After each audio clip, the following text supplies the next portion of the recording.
पहला था resonance energy directly proportional to number of resonating structure. Just revise करो, ये बताया था जितना ज्यादा रेजोनेटिंग स्ट्रक्चर उतना ज्यादा स्टेबिलिटी होगी। जैसे CH2 double bond CH Cl notes में सब रिटर्न है। CH2 double bond CH double bond CH Cl, इसका loan pair in conjugation with double bond है, तो ये यहाँ तक डिलोकलाइज होगा। और इसमें ये लोन पेयर कहाँ तक डिलोकलाइज होगा? इधर तक ना। हाँ, तो more the resonating structure more stability. उसका दूसरा पॉइंट क्या था? Equivalent structure provides more stability.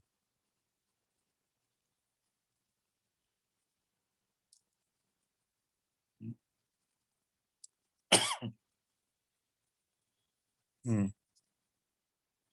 तो रेजिनेंस एनर्जी ज्यादा किसमें होगा? RCOO minus will be greater than RCOOH, ऐसे, राइट। रेजिनेंस में स्टेबिलिटी क्यों आती है? क्योंकि इलेक्ट्रॉन जो होता है मोनोसेंट्रिक ना होकर पॉलीसेंट्रिक हो जाता है, तो इलेक्ट्रॉन इलेक्ट्रॉन के बीच का भी रिपल्सन कम हो जाता है। जब CH2 डबल बॉन्ड CH है इसका, और ये CH डबल बॉन्ड CH2, ये दोनों में तो रिपल्सन भी रहेगा ना, बट दोनों मिलके एक ही क्लाउड हो गया, तब तो नो रिपल्सन ना। तो इलेक्ट्रॉन न्यूक्लियस पॉलीसेंट्रिक होने से भी इसका स्टेबिलिटी इंक्रीजेस, यही है ना। इलेक्ट्रॉन इलेक्ट्रॉन का रिपल्सन कम हो जाता है, इलेक्ट्रॉन प्रोटॉन का अट्रैक्शन बढ़ जाता है, तो ओवरऑल स्टेबिलिटी आ जाती है, तो इसीलिए रेजोनेंस एनर्जी रिलीज होता है। एक बार पढ़ते जाना, नोट्स में सब मिल जाएगा, राइट। थर्ड था, ये दो बताया था ना, हम more the benzene structure more the stability. जैसे नैफ्थलीन ले लो और 3 बेंजीन रिंग ले लो, जैसे ये बेंजीन रिंग हो गया।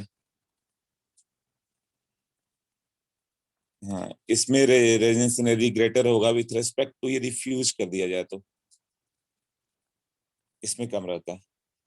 फोर्थ होगा लीनियर कंजुगेशन, ये नहीं बताया था, greater than cross conjugation. Linear conjugation का ग्रेटर देन क्रॉस कंजुगेशन होता है, वो कैसे हो गया?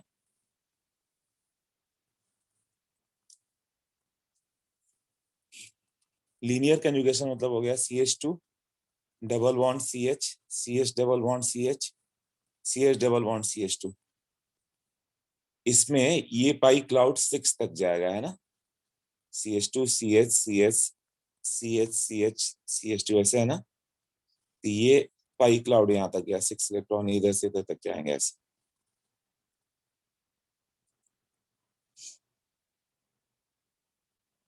क्लियर?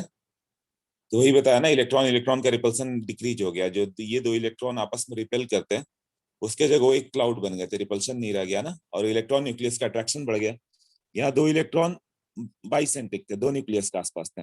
अब ये 6 न्यूक्लियस के मतलब क्या होगा, अंडर है, तो उसमें क्या होगा, अट्रैक्शन फोर्स बढ़ गया ना, एनर्जी रिलीज होती है। अब क्रॉस कंजुगेशन, क्रॉस कंजुगेशन क्या है?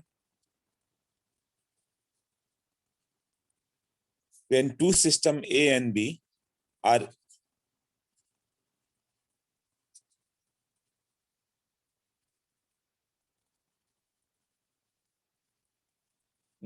in conjugation with third system C,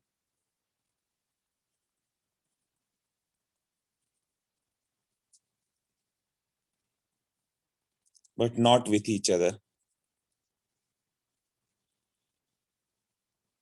आपस में कंजुगेशन में ना हो। जैसे कि CH2 डबल बॉन्ड CH है, यहाँ NH है, तो ये लोन पेयर कंजुगेशन में है। ये CH डबल बॉन्ड CH2, यहाँ भी लोन पेयर क्या है, कंजुगेशन में है। बट क्या ये दो सिस्टम A एंड B आपस में कंजुगेशन में है क्या? इसका पाई क्लाउड यहां से यहां तक जाएगा क्या? नहीं, बीच में दो सिंगल बॉन्ड पड़ गया ना। हाँ, तो ये दोनों के साथ कंजुगेशन में, ये बीच वाला जो हो गया इसके साथ भी कंजुगेट कर रहा है, और वो इसके साथ भी कंजुगेट कर रहा है। तो यहाँ जो होगा इसका डिलोकलाइजेशन होगा यहाँ से यहाँ तक, और इधर इसका डिलोकलाइजेशन होगा। मतलब ये पाई क्लाउड कभी यहाँ तक नहीं आ रहा, या ये पाई क्लाउड इधर तक नहीं जा रहा। तो दो सिस्टम ए और बी है, वो आपस में कंजुगेशन में नहीं है। कैसे? डबल बॉन्ड, फिर सिंगल, फिर डबल। हो कंजुगेशन के लिए क्या होना चाहिए? अल्टरनेट पोजिशंस ना, ये कंजुगेशन है। इसमें क्लाउड जाएगा एक एक जगह दूसरी जगह, मगर यहाँ पे ए और बी इन कंजुगेशन है। यहाँ तो दो सिंगल बॉन्ड ही पड़ गया ना। इसमें ए और बी कंजुगेशन मतलब सबके पास पी ऑर्बिटल हो, आपस में ओवरलैप कर जाते। यहाँ पे जब लोन पेयर होगा तो क्या होगा?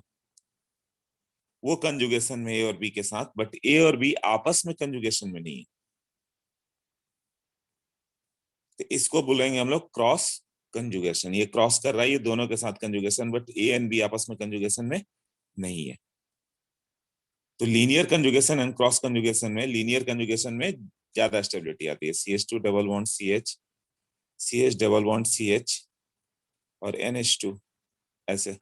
अब इसमें कंजुगेशन लगातार है, ये पाई क्लाउड यहाँ से यहाँ तक जाएगा, तो ये पूरा कंजुगेशन हुआ ना। तो इसमें ज्यादा डिलोकलाइजेशन हो रहा है विथ रेस्पेक्ट टू दिस। इसमें लोन पे दोनों साइड जा रहा है, इसमें सब मिलके एक क्लाउड हो जा रहा है। तो रेजोनेंस एनर्जी किसमें ग्रेटर हो गया, फर्स्ट के second? Resonance energy is greater in second than first, क्योंकि क्रॉस कंजुगेशन। फर्स्ट में क्रॉस कंजुगेशन। हाँ, क्लियर हुआ? सोच लो ये पॉइंट क्लियर है।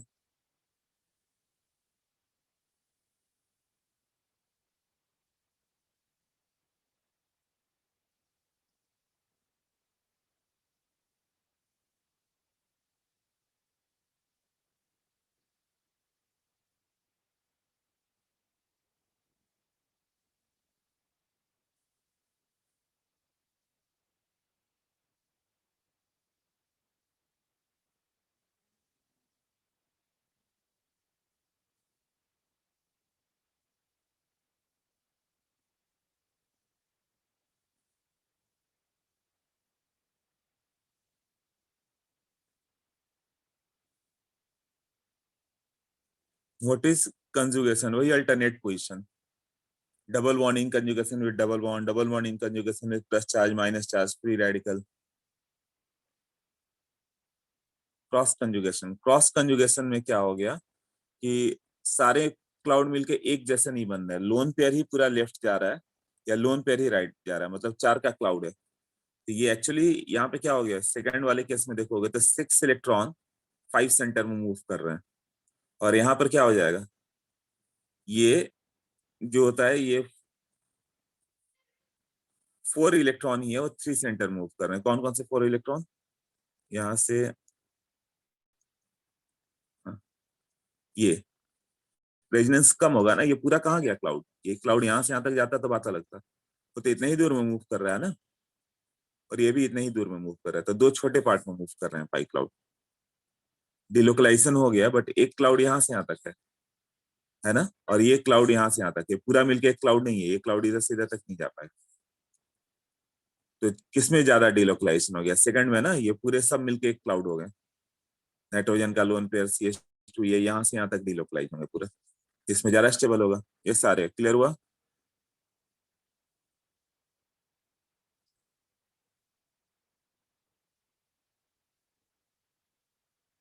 हाँ, वो इस वीक के मैं सारे अपलोड कर देता हूँ। कल तो नोट्स लिखा, फिर सब ये भूल गया, नोट्स लिखना पड़ेगा। आज और नोट्स लिख दूंगा, क्लियर कर देता हूँ सब। ओके, उसके बाद सी MS चौहान में कुछ तो अच्छे क्वेश्चंस मिल जाएंगे, अपने भी बुकलेट में होंगे ही। ये भी क्रॉस कंजुगेशन है, कैसे? ए है, बी है और ए सी है। A and B are not in conjugation. A और बी कंजुगेशन है क्या? क्या ए का पाई क्लाउड बी तक जाएगा? नहीं, बीच में दो सिंगल बॉन्ड आ गया ना। क्लियर, एक सिंगल बॉन्ड रहता तो चलता था। तो ये सी के साथ कंजुगेशन है। ये क्लाउड यहाँ से यहाँ तक मूव करेगा, राइट, और ये क्लाउड यहाँ से यहाँ तक मूव करेगा। तो ये क्या हो गया, क्रॉस कंजुगेशन ना।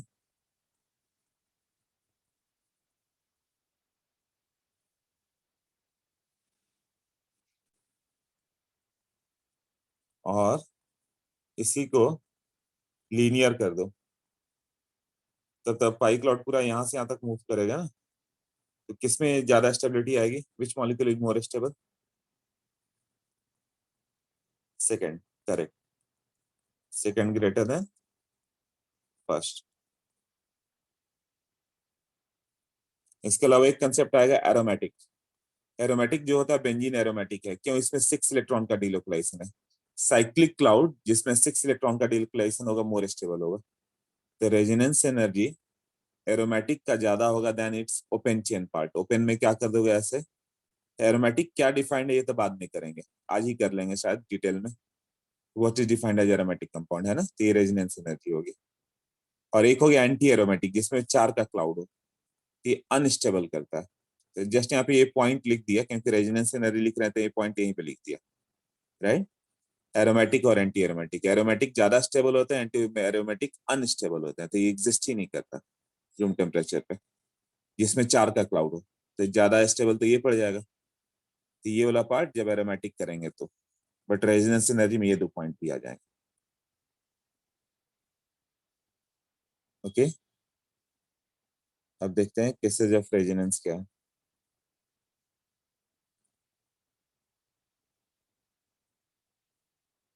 क्रॉस कंजुगेशन को फ्री रेडिकल केस में कंजुगेशन नहीं कंसिडर कर सकते हैं क्या? तभी तो कोई भी conjugation, lone pair, double bond in conjugation with double bond, free radical, जैसे यहाँ पे आ गया C H radical, C H double bond C H two, तो ये रेडिकल यहाँ से यहाँ तक जाएगा, और ये भी तुम्हारा क्रॉस कंजुगेशन है। कार्बोकेटायन, ये भी क्रॉस कंजुगेशन हो गया क्योंकि ये प्लस चार्ज ही दोनों के साथ कंजुगेट कर रहा है ना, ये दोनों आपस में कंजुगेशन में नहीं जा रहे हैं। या माइनस चार्ज रहे तो भी चलेगा, प्लस चार्ज और माइनस चार्ज रहे। हाँ नित्या, अभी क्लियर हुआ? हर केस जिसमें रेजिनेंस होता है उसमें सब में ले सकते हो, plus charge, minus charge, free radical. हाँ रेन बोलो।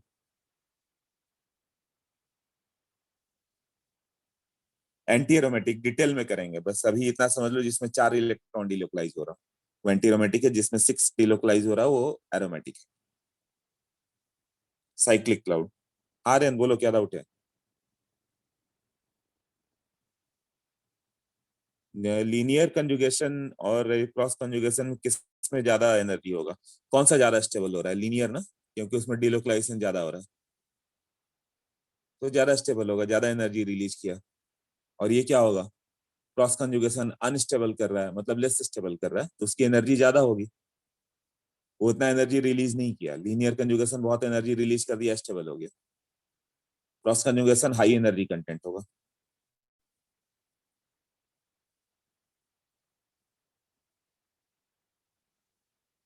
हाँ नित्या बोलो। सर इधर हमारा कार्बन जो बीच का है वो पार्टिसिपेट नहीं कर रहा है, इसके लिए वो क्रॉस कंजुगेशन हुआ क्या? बीच वाला ही दोनों से पार्टिसिपेट कर रहा है, ये दोनों आपस में नहीं पार्टिसिपेट कर रहे हैं। हाँ। ये तो सिस्टम अगर ए और बी है, ये आपस में रेजोनेंस में है क्या? आपस में नहीं है। हाँ तो वही है ना, जब ए और बी आपस में रेजोनेंस में ना हो, वो किसी थर्ड पार्टी के थ्रू रेजोनेंस में हो, तो क्रॉस कंजुगेशन बोलते हैं। ओके, अगर दोनों के साथ इंटरैक्ट करता तो तभी वो लीनियर होता। हाँ ये आपस में करते, तो जैसे यहाँ पे ये लीनियर हो गया ना, ये केस में ये देखो ऊपर वाले सेकंड जो लिखा है यहाँ पे, उसमें सब इंटरेक्ट कर जाएंगे ना, पूरा पाई क्लाउड 6 का बन जाएगा। हाँ।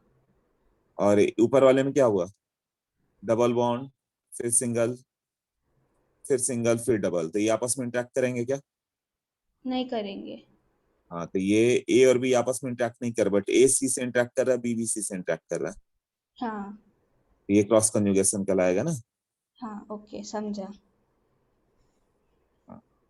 Thank you sir. Okay, two system A and B are in conjugation with third system C but not with each other, तो उसको हम लोग क्रॉस कंजुगेशन बोलते हैं। Okay, linear conjugation, cross conjugation, aromatic, anti aromatic, ये clear है ना? Next,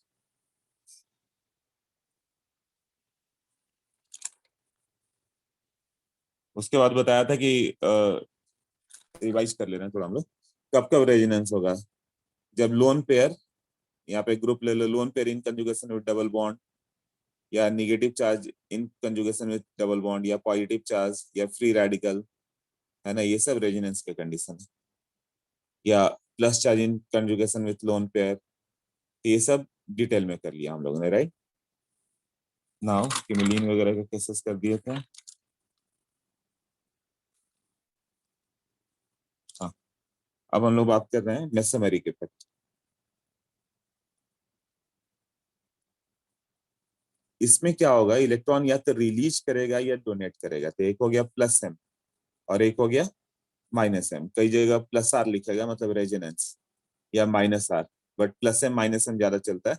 मतलब इलेक्ट्रॉन रिलीजिंग होगा हर हालत में, और ये इलेक्ट्रॉन विड्रॉइंग हो गया, राइट। तो मेसोमेरिक इफेक्ट कौन सा इफेक्ट है, रेजोनेंस ही है। बट रेजोनेंस कभी कभी नॉन डायरेक्शनल होता है, जैसे CH2 double bond CH, CH double bond CH2, कोई किसी को इलेक्ट्रॉन डोनेट नहीं कर रही, ये मान लो इसको डोनेट किया तो एक्सेप्टर बन गया, यही हो गया ना। और ये क्या बन गया, डोनर बन गया।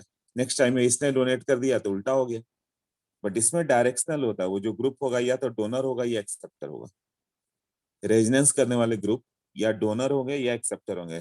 जैसे plus I electron releasing group, minus I electron withdrawing group, उसी तरह सब में आएगा। Plus M, plus H, plus I, plus C, ये चार इफेक्ट पढ़ना हम लोग को, mesomeric, hyperconjugation, inductive, electromeric. तो मेसोमेरिक क्या हो गया, जो रेजोनेंस से डोनेट करे। इंडक्टिव क्या हो गया, जो इंडक्टिव इफेक्ट से डोनेट करो, प्लस आई हो गया। प्लस एच हाइपर कंजुगेशन से जो डोनेट करे, इलेक्ट्रोमेरिक से जो डोनेट करे। और यहाँ पे minus M, minus H, minus I, minus E, ऐसे मतलब इलेक्ट्रॉन विड्रॉइंग इसको बोलेंगे।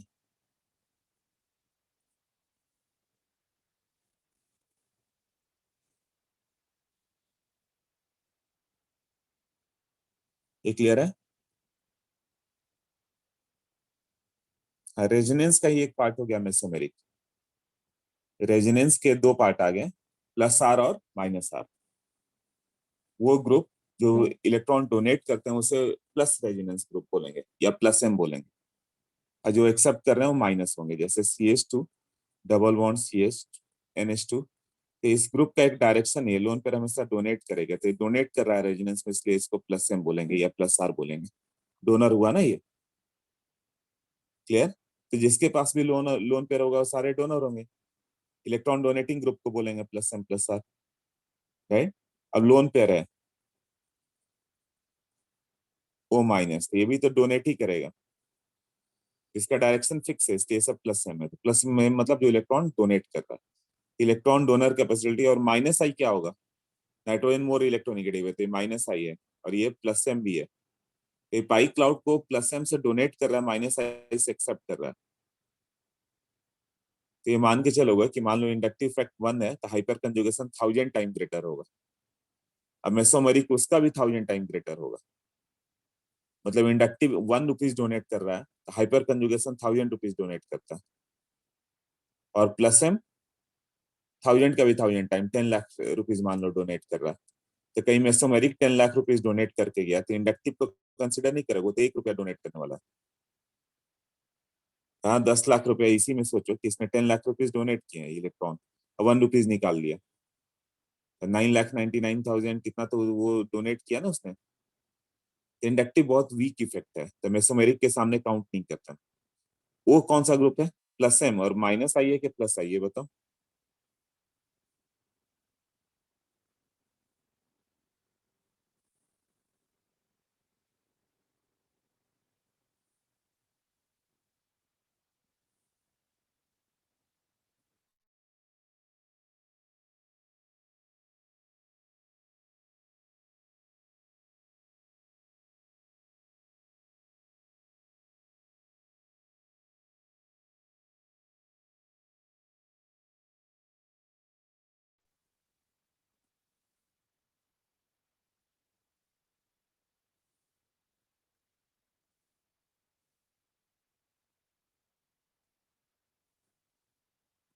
हाँ, माइनस हो क्या हो गया, प्लस आई है ना, राइट। ये प्लस एम प्लस आई। अब माइनस एम क्या हो गया, जो इलेक्ट्रॉन को विड्रॉ करता है, जैसे CH2 CS, ये COH हो गया। तो ये ग्रुप कभी मैंने बताया था ना कि ऐसा उल्टा मत करना, ये रॉन्ग हो जाएगा, O पे प्लस नहीं आना। वो मोर इलेक्ट्रोनिगेटिव एलिमेंट हमेशा अपने और इलेक्ट्रॉन को विड्रॉ करना है, तब इसका ऑक्टेट कंप्लीट रहेगा ऐसे। नहीं तो ऐसा ऑक्टेट इनकम्प्लीट हो जाता है। तो ये ऑलवेज इलेक्ट्रॉन को क्या कर रहा है, विड्रॉ कर रहा है थ्रू द रेजोनेंस। और ये इंडक्टिव में क्या है, माइनस आई के प्लस आई, sp2 है तो माइनस आई भी है, तो ये माइनस एम से कैप्चर किया और यहाँ पे माइनस आई से भी कैप्चर करेगा, तो प्लस एम माइनस एम का एक लिस्ट आ जाएगा, एक पूरा सीरीज दिया है तो अच्छे से लर्न कर लो। तो सबसे ज्यादा डोनर कौन सा हो गया, निगेटिव चार्ज होगा तो वो ज्यादा डोनेट करेगा ना with respect to lone pair. जैसे तुम्हें ओ एच और ओ माइनस, वो उसमें सोचना है कि कौन सा ज्यादा डोनेट करता है। CH2 डबल बॉन्ड CH, यहाँ पे O माइनस है, CH2 डबल बॉन्ड CHOH है, इसमें ये ऐसे डोनेट करेगा, कौन सा ज्यादा डोनर होगा, ये स्ट्रॉन्ग प्लस एम होगा क्योंकि उस पे क्या है, हाँ ये स्ट्रॉन्गर प्लस एम होगा ना, हाँ निगेटिव चार्ज है तो वो आराम से डोनेट करेगा, मतलब लुईस स्पेस की टेंडेंसी देखो कौन सा इजी डोनेट कर सकता है। तो वही मैंने ऑर्डर दिया है, कौन कौन सा होगा जिसमें निगेटिव चार्ज होगा ज्यादा इजी डोनेट करेंगे, तो CH2 माइनस इजिली डोनेट करेगा with respect to NH minus then O minus. क्यों, अब CH2 double bond CH2 minus ले लो तो निगेटिव चार्ज ये इस पे है, इस ये सबके साथ ये प्लस एम ग्रुप में लिख रहा हूँ तो ये डोनेट कर रहे हैं, इसका मतलब इसके पास पाई क्लाउड होगा, तो ये ऐसे जाएगा तो ये डोनर क्या हो गया, ये लेस इलेक्ट्रोनेगेटिव होता है, इजिली डोनेट करेगा with respect to O minus ना, O माइनस और कार्बन माइनस, कार्बन पे निगेटिव चार्ज क्या होता है तो इजी डोनेट करेगा, राइट, ध्यान दिस। तो अभी क्या हो जाएगा, O माइनस, नोट्स में देखो लिखा हुआ जो मैंने भेजा है, NH2 NHR NR2। अब इसमें कई बुक में उन्होंने कंफ्यूजन किया है ऑर्डर, बट मोस्टली बुक ने ये फॉलो किया है।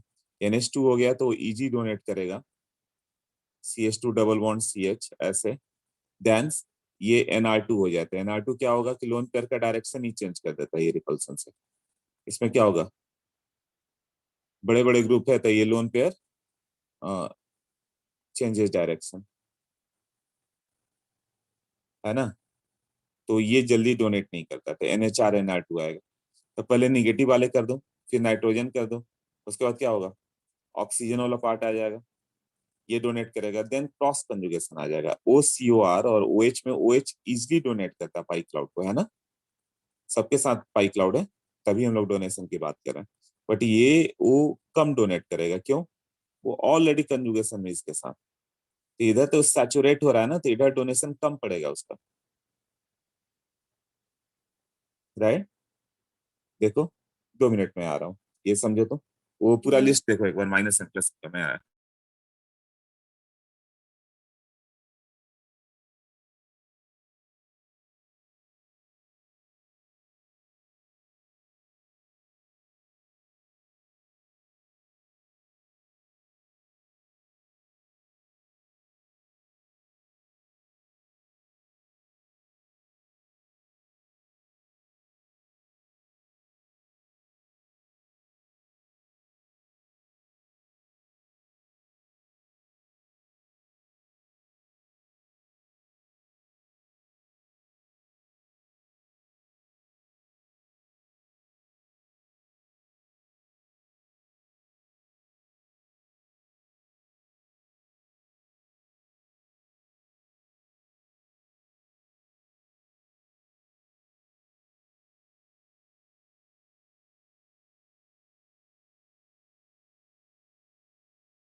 ओके, ये क्रॉस कंजुगेशन वाला देखा तुम लोगों ने, किसका ऑर्डर होगा?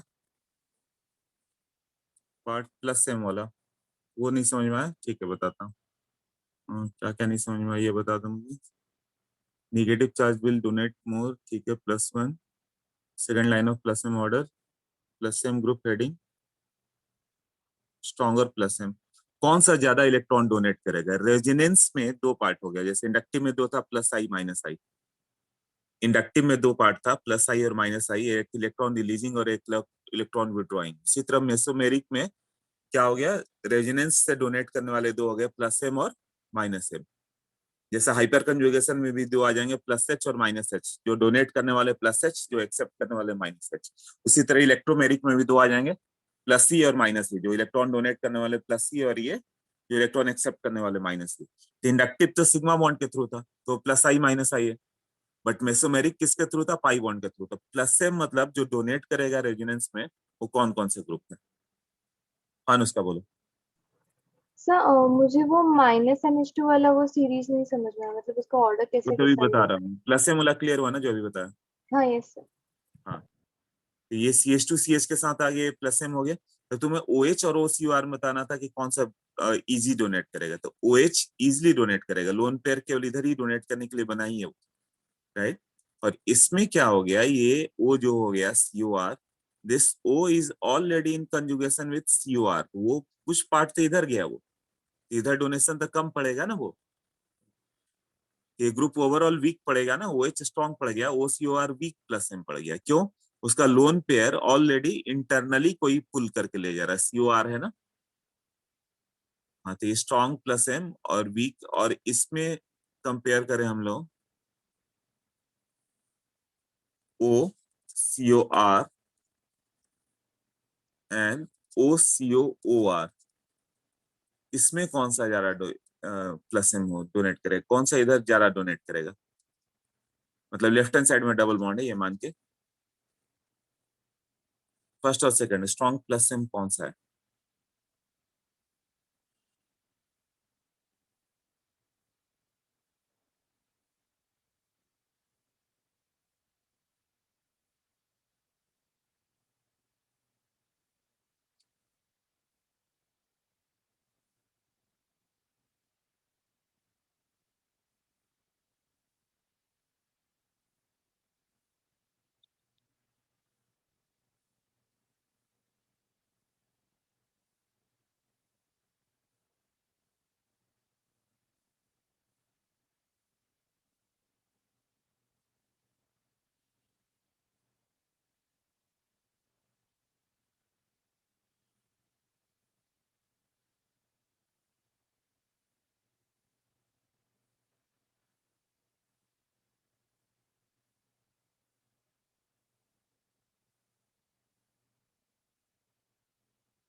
हाँ, तो इसमें देखोगे OCOR क्या हो गया, क्रॉस कंजुगेशन तो इसके पास भी है, कुछ पोर्शन तो इधर ले ही गया, मान लो 30% इधर इधर डिलोकलाइज हुआ था, 70% ही डोनेट करेगा ना इधर वो।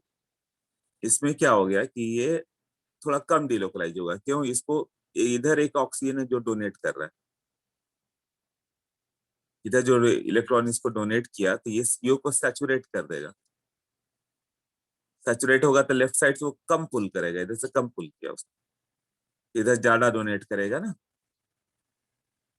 मतलब OCOR इसके जगह में सिर्फ OR लिखूं तो भी चलता।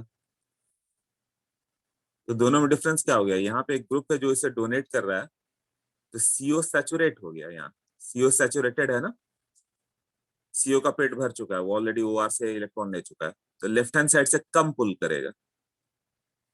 तो हो सकता है कि इधर मान लो कि इसने 70% इधर डोनेट किया, 30% ये लेके गया, इधर क्या होगा, ये सैचुरेट है ऑलरेडी CO, तो इधर से कम ही पुल करेगा 10%, तो रेस्ट ये 90% इधर डोनेट कर पाएगा ना। तो प्लस एम इफेक्ट इसका ज्यादा हो गया ना। तो plus M effect of what, suppose ऐसे मान लो कि 70% वो लेफ्ट साइड में डोनेट कर रहा था, 30% राइट में, राइट। और यहाँ पे क्या हो गया, क्योंकि सीओ ग्रुप था वो पुल करके ले गया इस साइड।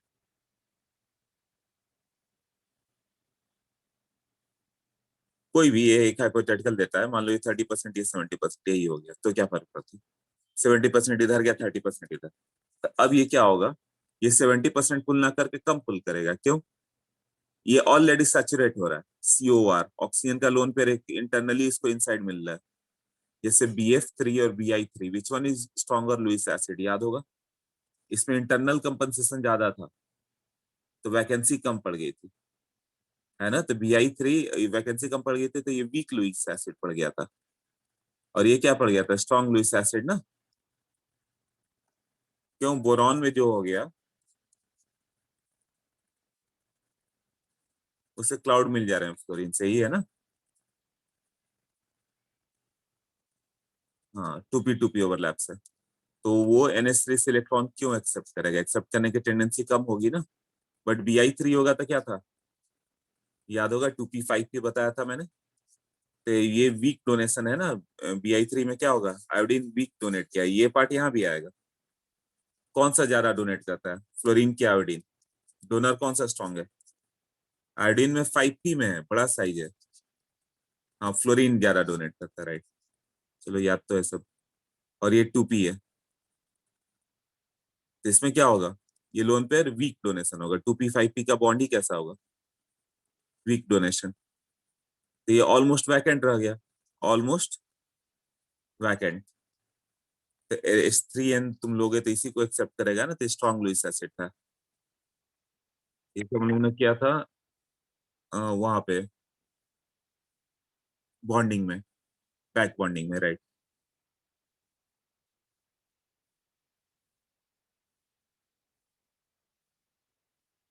तो BF3 BI3 याद आ गया ना, यदि BF3 में क्लोरीन स्ट्रॉन्ग डोनेट कर रहा है देन आयोडीन, है ना।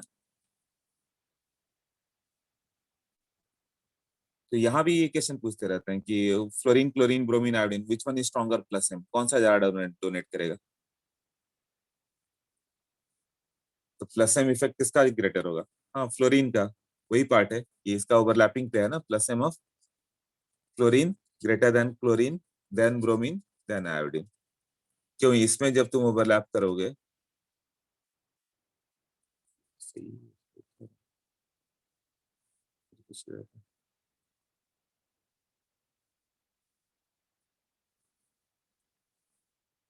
हाँ CH2 डबल बॉन्ड, CH के साथ F ले लें तो इसके पास क्या हो गया, ये 2p वाला क्लाउड है, इसके पास भी यही क्लाउड था। किसमें ओवरलैपिंग ज्यादा आ गया देख लो,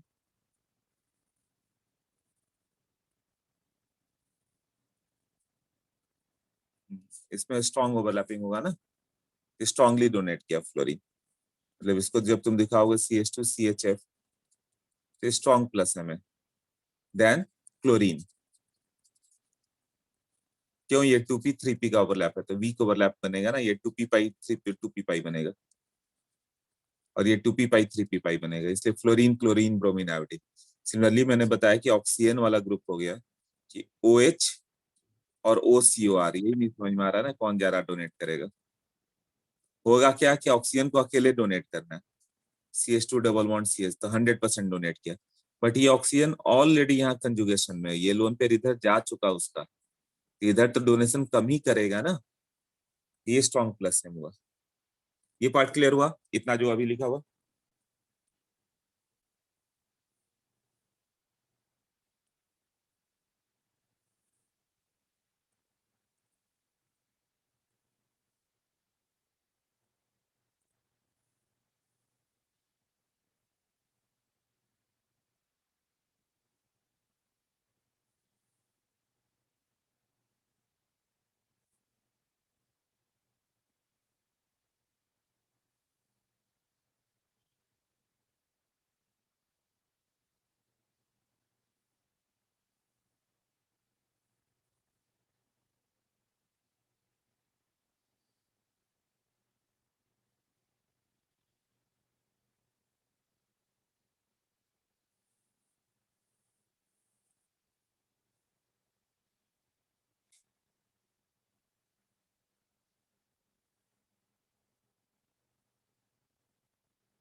ओके, तो अब जब हम लोग बोले कि AOCOR और OCOOR, इसमें कौन सा चार्ज डोनेट करेगा? तो ये एक स्ट्रॉन्ग माइनस एम ग्रुप है, स्ट्रांगली पुल कर रहा है इसके क्लाउड को, बट ये ऑलरेडी सैचुरेटेड है यहाँ बैक बॉन्डिंग से।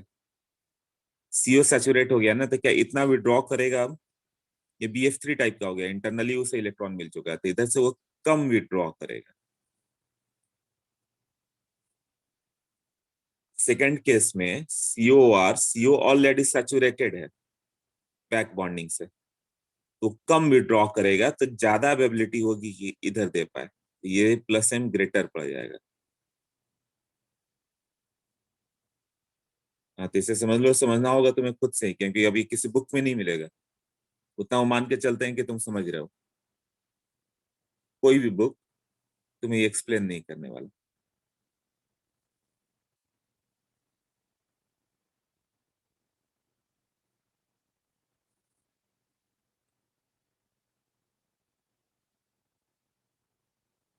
ऑर्डर नहीं एक्सप्लेन करेगा, कोई सी बुक में प्लस एम बस लिख देंगे बस, और कुछ नहीं। प्लस एम का उतना टाइम ही नहीं है अपने पास, उतना टाइम नहीं है, तो कोई भी टीचर ऑर्डर एक्सप्लेन नहीं करते। मैं थोड़ा सा बता दे रहा हूँ कि लर्न कर पाओ।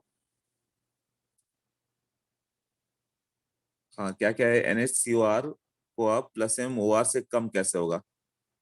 उसमें क्रॉस कंजुगेशन आ गया NHCOR में। आदित्य, नाइट्रोजन को लोन पेयर CO लेके गया, तो बचा ही क्या, वो बहुत कम दे पाएगा। और OR क्या हो गया, उसका लोन पेयर 100% अवेलेबल है। ओके,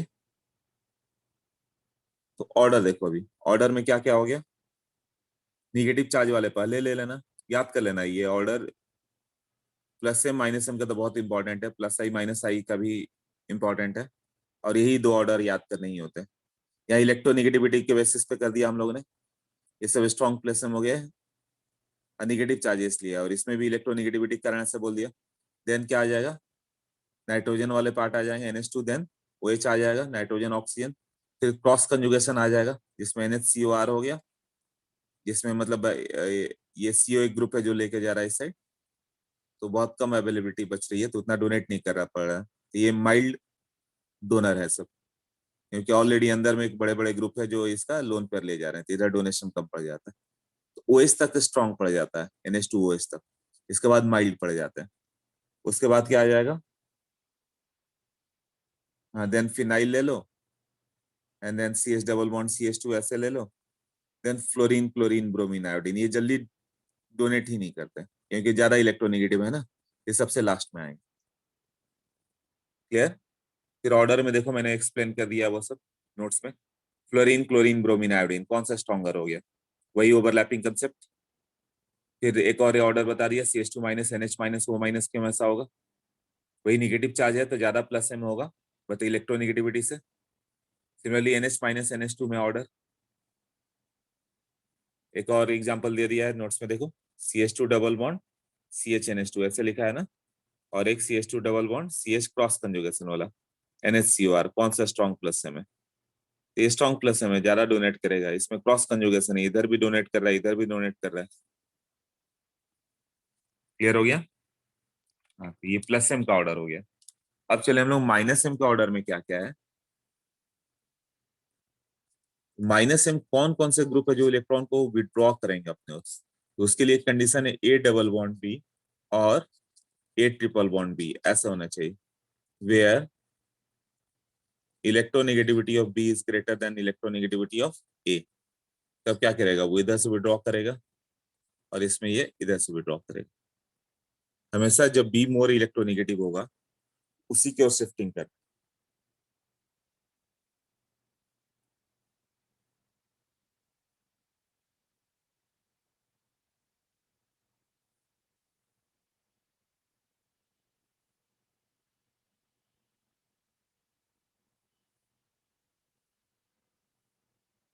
हाँ, तो A डबल बॉन्ड B, जैसे कार्बन ले लो तो ज्यादा कौन सा है, मोर इलेक्ट्रोनेगेटिव। ऑक्सीजन ले लो, यहाँ पे कोई भी ग्रुप ले लो चल जाएगा, कोई भी ग्रुप कौन सा हो गया, aldehyde, ketone, acid, an entire acid derivative. CONH2, COR, ये सब इसी में आ गए ना। इसमें क्या होगा, हमेशा इधर शिफ्ट करोगे ऐसे, या तो वैकेंट ऑर्बिटल हो उसके पास, माइनस एम मतलब इलेक्ट्रॉन विड्रॉइंग, जो विड्रॉ करे, या तो उसके पास वैकेंट ऑर्बिटल हो या वैकेंट बन जाए। जब बी की ओर इलेक्ट्रॉन क्लाउड शिफ्ट करोगे तो ए पे वैकेंसी आ गई ना, वैकेंट ऑर्बिटल। हाँ, तो ए डबल बॉन्ड बी में सी ट्रिपल बॉन्ड एन भी हो सकता है। ये भी हमेशा इधर करोगे तो सी पे वैकेंसी आ गई, वैकेंट ऑर्बिटल, तो इधर से विड्रॉ करेगा ना वो। तो जिसमें ऑलरेडी वैकेंट पी ऑर्बिटल है वो वेरी स्ट्रॉन्ग माइनस एम होगा। तो एग्जांपल देखो कौन कौन सा दिया हुआ है। हाँ, और कौन सा होगा जिसमें डबल या ट्रिपल बॉन्ड हो, वही माइनस एम होगा, जैसे NO2, इसमें डबल बॉन्ड है ना ऐसे, तो ये माइनस एम हो गया। S डबल बॉन्ड हो, इसमें भी डबल बॉन्ड है ना, ये भी माइनस एम हो गया। तो माइनस एम मतलब डबल या ट्रिपल बॉन्ड होना चाहिए, मोर इलेक्ट्रोनेगेटिव एलिमेंट होना चाहिए, तब फिक्स होगा। तो कौन सा ज्यादा विड्रॉ करेगा, जैसे एल्डिहाइड करें हम लोग और CH2+, इलेक्ट्रॉन क्लाउड को कौन सा स्ट्रांगली पुल करेगा, विद द -R। ये इधर से इधर पुल किया, इधर जाएगा, इसमें भी इधर से इधर जाएगा ना। तो कौन सा ज्यादा विड्रॉ करेगा ये, क्योंकि ऑलरेडी इसके पास एक वैकेंट पी ऑर्बिटल है, और वो वैकेंट पी ऑर्बिटल बनाएगा शिफ्ट करके। तो वो तो एक टेंडेंसी है ना शिफ्टिंग की, इसमें ज्यादा रहता है। तो माइनस एम का ऑर्डर क्या होगा, जिसमें वैकेंट ऑर्बिटल हो, जैसे CH2+ और BH2, ये दोनों में ग्रेटर कौन सा हो गया। इसके पास भी वैकेंट पी है, इसके पास भी वैकेंट पी है, बट इसके पास प्लस चार्ज है, पॉजिटिव चार्ज, और ये क्या है, न्यूट्रल है, यही है ना। BF2 यहाँ पर आएगा, क्यों, ये वैकेंट हो गया।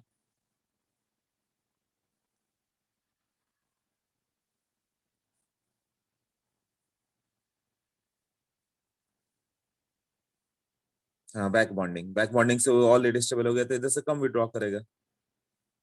ये 3 क्लियर हो गया।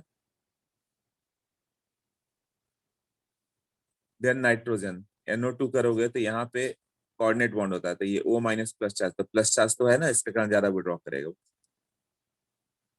एक हो गया वैकेंट पी ऑर्बिटल वाले, पहले आ गए, वो कहीं कहीं पूछेगा। NO2, तो NO2 हम लोग के लिए सबसे इंपॉर्टेंट है, सबसे स्ट्रॉन्ग माइनस एम है। और स्टार्टिंग में तो NO2 और NH2 में भी कंफ्यूजन होता है। NO2 माइनस एम, अच्छे से देख लो, और NH2 क्या होता है, लोन पेयर है, प्लस एम, स्टार्टिंग में इसमें भी कंफ्यूजन रहता है। इंडक्टिव में दोनों कौन सा है, नाइट्रोजन मोर इलेक्ट्रोनिगेटिव है, तो -I है, और ये प्लस एम है, ऐसे है ना। ये यहाँ से विड्रॉ कर रहा है -M है, और ऐसे सिग्मा बॉन्ड से पुल कर रहा है, इसलिए -I भी है, -M -I, ये प्लस एम -I, ऐसे ही है ना। ओके, उसके बाद क्या आ जाएगा, BF2 देन NO2 के बाद साइनाइड। अब ये प्रैक्टिकल तुम्हें समझना पड़ा है, ये क्यों ज्यादा आ रहा है। NO2 में तो कार्बन पे नाइट्रोजन प्लस चार्ज था, बट ये SP वाला आता है, SP वाला जल्दी विड्रॉ करता है।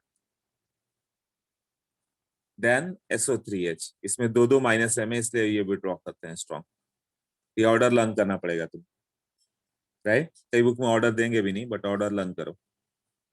NO2 और COH सबसे ज्यादा यूज होगा। एल्डिहाइड, ये sp2 वाला था ना, इधर आ गया एल्डिहाइड। और देन ये यहाँ पे एसिड डेरिवेटिव आ जाएंगे। एसिड डेरिवेटिव में भी CONH2 ले लो, तो ये वीक पड़ रहा है, क्यों, क्योंकि ये बैक बॉन्डिंग दे रहा है इधर से, ये बैक बॉन्डिंग दे रहा है, तो इधर से विड्रॉ करने की टेंडेंसी कम होगी ना। क्लियर,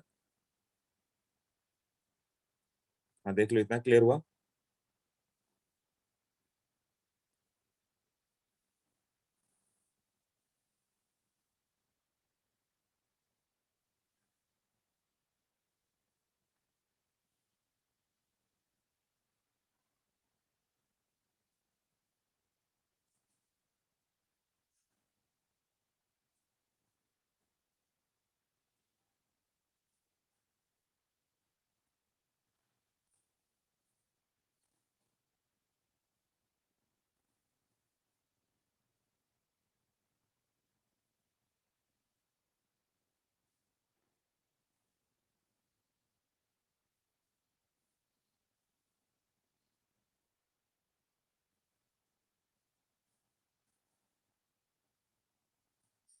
हाँ, बताओ।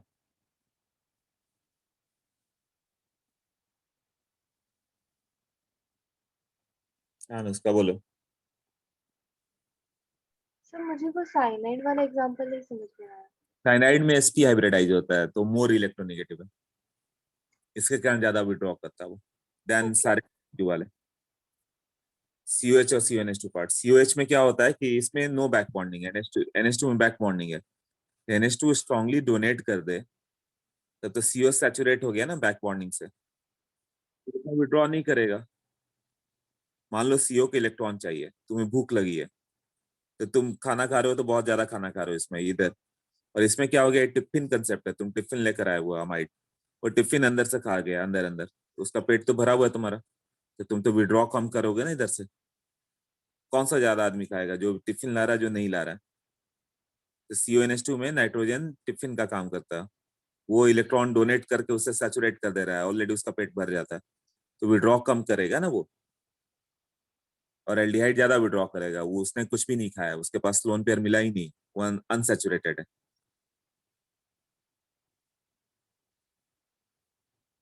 हाँ आदित्य, क्लियर हुआ एल्डिहाइड और अमाइड?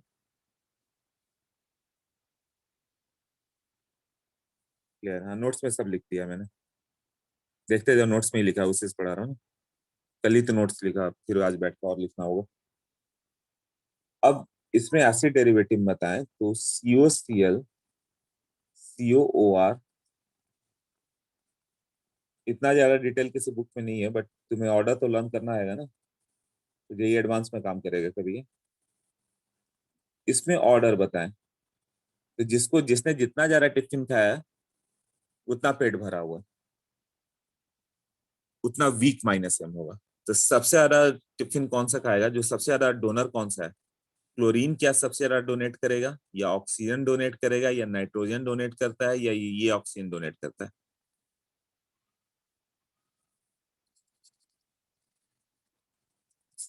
कौन सा ज्यादा डोनेट करेगा, acid halide, ester, amide, anhydride?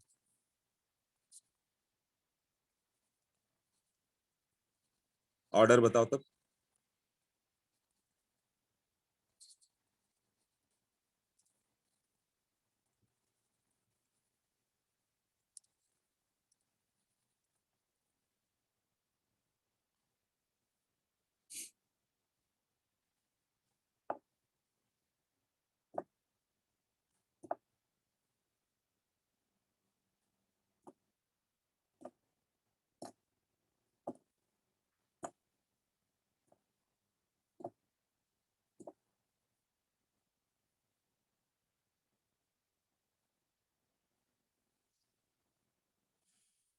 -M का ऑर्डर,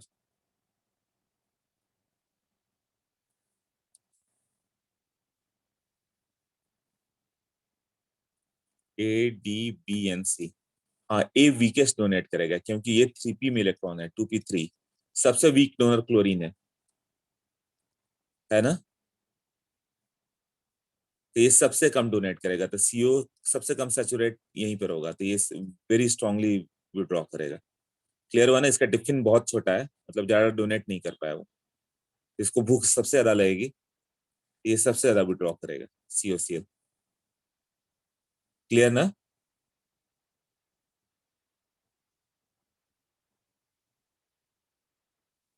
उसके बाद नहीं क्लियर हुआ, ओके।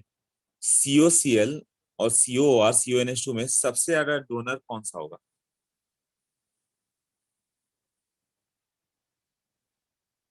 टिफिन एग्जाम्पल ज्यादा अच्छा दिख रहा है, ओके तो उसी से समझो। Cl बहुत कम डोनेट कर रहा है, हाँ Cl कम डोनेट करेगा क्योंकि उसमें 3p में क्लाउड है और बाकी सब में 2p में। तब तुम्हें ये बताना है कि कौन सा ज्यादा स्ट्रॉन्ग बेस है, कौन सा ज्यादा डोनेट करेगा, राइट। तो Cl बहुत कम डोनेट किया, वीक बैक बॉन्डिंग है, जैसे BF3 और BCl3, BF3 strong Lewis acid था, तो BCl3 स्ट्रॉन्ग लुईस एसिड था, क्योंकि उसको कंपनसेशन मिला ही नहीं, Cl कंपनसेट कर ही नहीं पा रहा, यही था ना। और BF3 में क्या था, बैक बॉन्डिंग स्ट्रॉन्ग था, 2p का ओवरलैप, उसका पेट ऑलरेडी भरा हुआ था, टिफिन खा के बैठा हुआ था, तो वो बाहर से इलेक्ट्रॉन लेगा ही नहीं। तो तुम BF3 और BCl3 दे दो और अमोनिया गैस पास करो, तो अमोनिया गैस कैप्चर कौन करेगा, BCl3 कैप्चर करेगा, BF3 नहीं करेगा। तो यहाँ भी COCl में करोगे तो CL लोन पे डोनेट कर रहा है, बट वो 3P वाला है तो वो तो बहुत कम डोनेट कर पाएगा। 3P का पुअर ओवरलैपिंग होता है। तो CO क्या हो गया, अनसैचुरेटेड ही है, तो सबसे ज्यादा तो वही पुल करेगा, बाकी सब 2P से डोनेट कर रहे हैं। तो स्ट्रॉन्ग डोनेशन देंगे, स्ट्रॉन्ग डोनेशन देंगे तो उसका पेट भर जाएगा, तो ज्यादा विड्रॉ नहीं कर पाएगा। अब ये तीनों में ज्यादा स्ट्रॉन्ग डोनेशन किसका है, ये सब यहीं पे समझना है, क्योंकि किसी बुक में नहीं है। मैंने बहुत सारे फॉरेन एडिटर्स की बुक पढ़ी है, इसलिए मुझे मालूम है। तुम कोई भी दुनिया का बुक ढूंढ लो, ये सब नहीं मिलने वाला। वो बस ऑर्डर लिख देंगे हर बुक में, अब लर्न करो। कैसे लर्न करो, ब्लाइंडली लर्न कराते हैं वो लोग। इंडियन राइटर्स में और प्रॉब्लम है।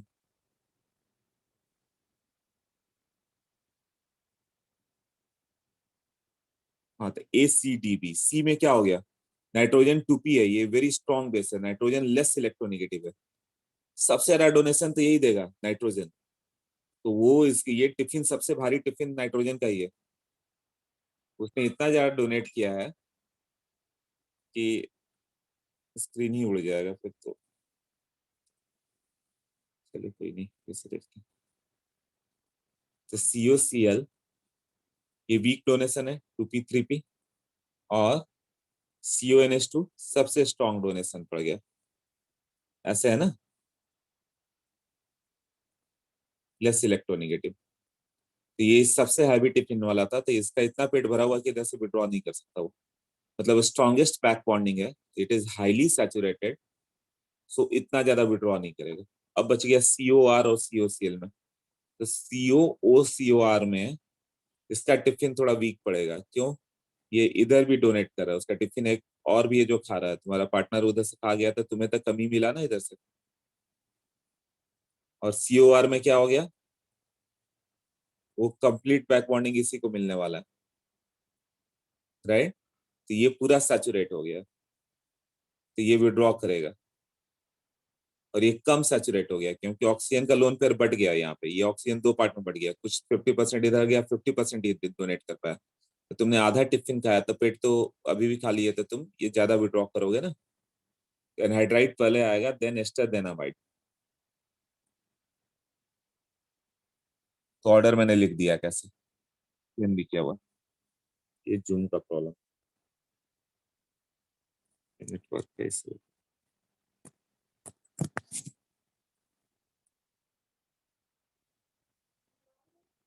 ओके, नेक्स्ट पे।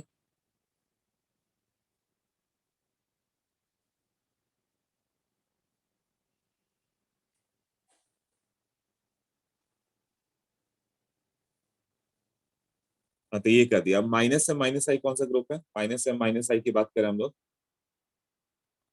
तो कल बताओ, कल लेक्चर का क्या टाइम रखना है, कल कब कब लेक्चर है तुम लोग का? पहले वो थोड़ा डिसाइड कर लें।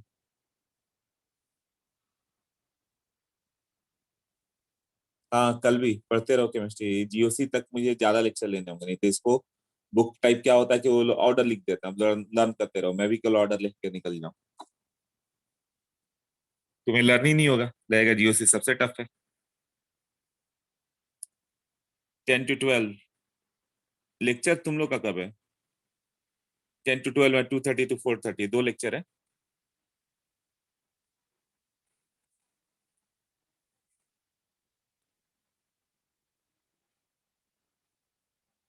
ओके, 2:30 to 4:30 है।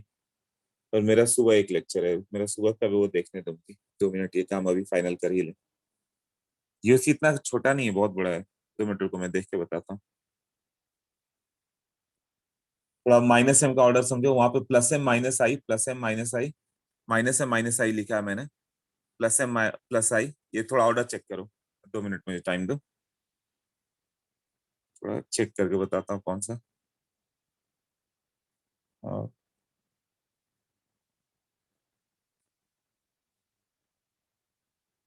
2 मिनट का टी ब्रेक ले रहा हूँ मैं, देखो थोड़ा ऑर्डर।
ओके, ऑर्डर देखा सबने?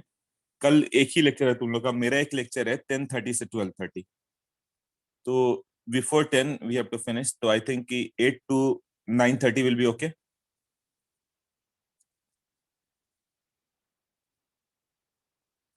8 to 10, हाँ चलेगा 8 to 10 में। सिलेबस ज्यादा है, इसी बार बस ज्यादा, उसके बाद कुछ कुछ भी नहीं है सब। 8 to 10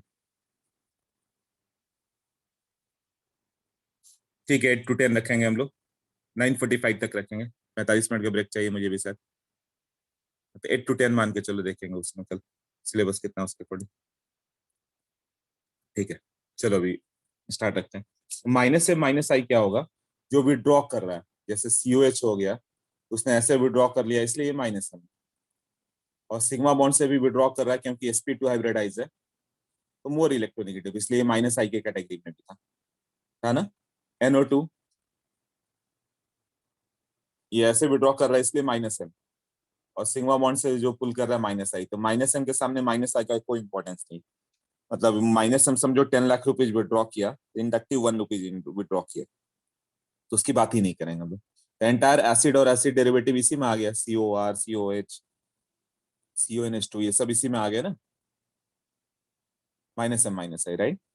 प्लस एम माइनस आई की बात करें, तो जो डोनेट कर रहा है प्लस एम से, तो वो सारे तो वही है, प्लस एम माइनस आई है, क्योंकि लोन पेयर होता है तो डोनेट करते हैं वो। ये पाई क्लाउड है जिसको ऐसे डोनेट किया इन लोगों ने, NH2 ने, सॉरी लोगों ने, और ये माइनस आई से विड्रॉ किया। तो जो भी प्लस एम है लोन पेयर जिसके पास है, वो तो मोर इलेक्ट्रोनिगेटिव एलिमेंट है, तो मोर इलेक्ट्रोनिगेटिव है तो प्लस एम होगा, साथ में माइनस आई भी होगा।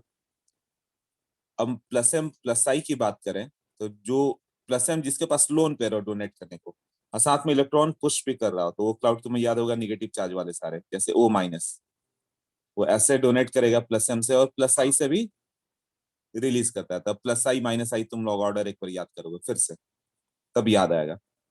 और इस नोट्स को रोज आधे घंटे पढ़ते रहोगे तो कंट्रोल आ जाएगा ऑर्गेनिक पे, वरना ऑर्गेनिक ही हाथ से गया।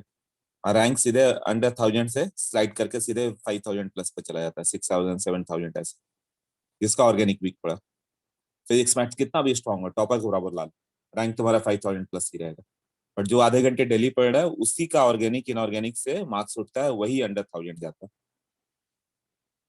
ओके, ये क्या हो गया, माइनस एम, और ये हो गया प्लस आई। CO माइनस याद होगा तुम्हें, प्लस आई के ग्रुप में था, वहां पे ऑर्डर याद होना चाहिए। ठीक है, देख लो नोट्स में लिखा हुआ सब। अब क्या मैंने लिखा कि mesomeric effect is a permanent effect, ये टेम्पोररी नहीं है। टेम्पोररी कौन सा था, इलेक्ट्रोमेरिक था।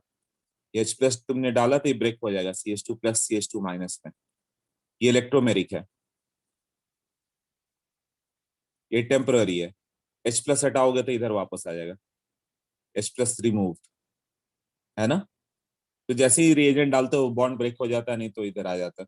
बट ये सब तो परमानेंट है, CH2 CH, CH double bond CH2, इसको रिएजेंट से कोई मतलब नहीं। ये ऑलरेडी इसमें जाएगा, तो ये इस साइड से जाएगा, तो इधर से इस साइड पे आया माइनस, इसमें कंप्लीट माइनस आ रहा है, देखो so it is distance independent ना, ऐसे ना। फिर ये शिफ्ट करेगा तो कंप्लीट माइनस यहाँ पे आ गया, तो माइनस कहाँ पे आता है, अल्टरनेट पोजीशन यहाँ पे, फर्स्ट से थर्ड पे, थर्ड से 5 पे, ये डिस्टेंस इंडिपेंडेंट है। अब मैंने लिखा कि mesomeric effect plus M, mesomeric always greater than inductive होता है ना, तो plus M always greater than minus I, except what, कौन सा होगा, एक्सेप्ट हैलोजन। देखो नोट्स में लिखा हुआ, एक्सेप्ट हैलोजन, नोट्स बहुत डिटेल में लिखा हुआ, minus I greater than plus M, otherwise plus M.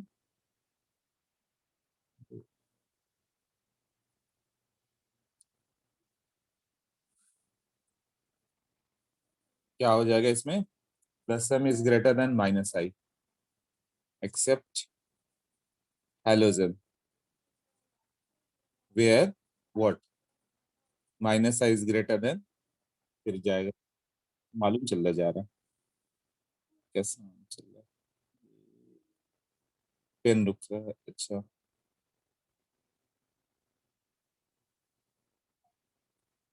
Wire सही है हो रहा है इसमें, ओके समझा, ठीक है सर इस बार सही है, थोड़ा प्रेस कर रहा था तो वायर इधर उधर हो रहा था, हो सकता।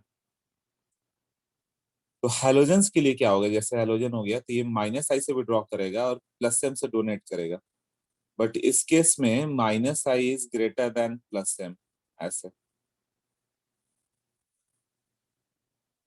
And in all other cases plus M is greater than minus I, plus M is greater than minus I, तो हैलोजन एक्सेप्शन है, ये सब नोट्स में लिखा हुआ वहां पे। अब कौन कौन से ग्रुप है जो, हाँ अब NH2 अपना प्लस एम इफेक्ट कहाँ पे शो करेगा, at ortho and para position, तो ये बताया था कि सबसे इंपॉर्टेंट 5 स्ट्रक्चर बोर्ड्स के लिए भी इसके लिए भी, नहीं ये इससे नहीं है, ये नेट तो मैं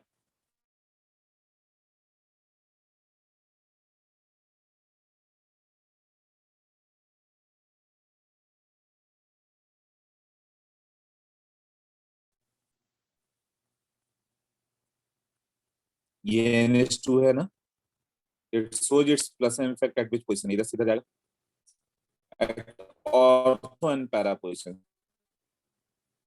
NH2 का काम है इलेक्ट्रॉन डोनेट करना, बट इलेक्ट्रॉन को तो इधर भी लेके आया,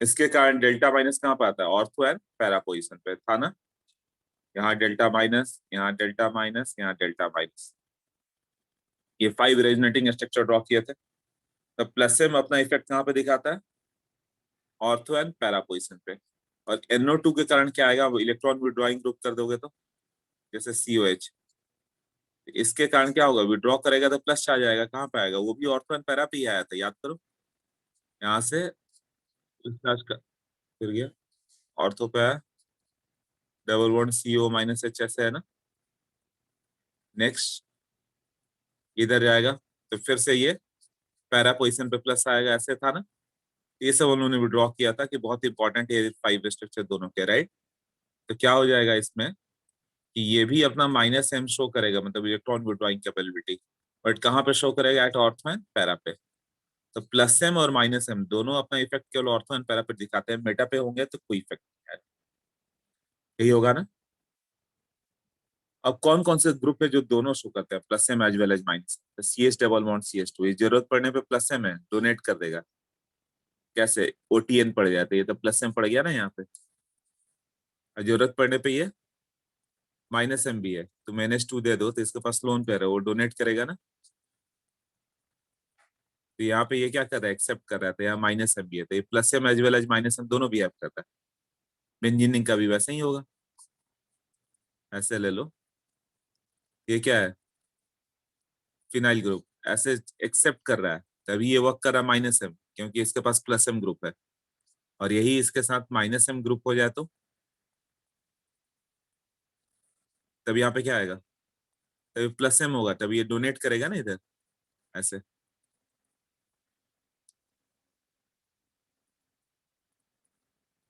क्लियर, तो ये सब ग्रुप वही होंगे जो माइनस एम प्लस एम दोनों है। अब NO ले लो, तो पूछता है कौन कौन सा लिस्ट है, ये इसके पास लोन पे है, इसलिए डोनेट किया plus M, but pi cloud भी है, तो इधर से विड्रॉ करेगा तो क्या होगा, माइनस एम, ऐसे है ना। हाँ, तो ये वो ग्रुप है जो प्लस एम माइनस एम दोनों भी हेल्प करते हैं। CH2 न्यूट्रल है, वो सब ग्रुप थोड़े नहीं है, plus M minus M defined नहीं है कि कितना स्ट्रॉन्ग प्लस एम कितना माइनस एम, उसको जो ग्रुप मिला वैसा बन गया वो, बाकी सब plus M minus M group है, ये जब जरूरत पड़ा वैसा कर देंगे, ये वाटर जैसा हो गया, जरूरत पड़ा तो एसिड, जरूरत पड़ा तो बेस, ऐसा है ना। हाँ, वो खुद के अनुसार एसिड और बेस बनते रहते हो।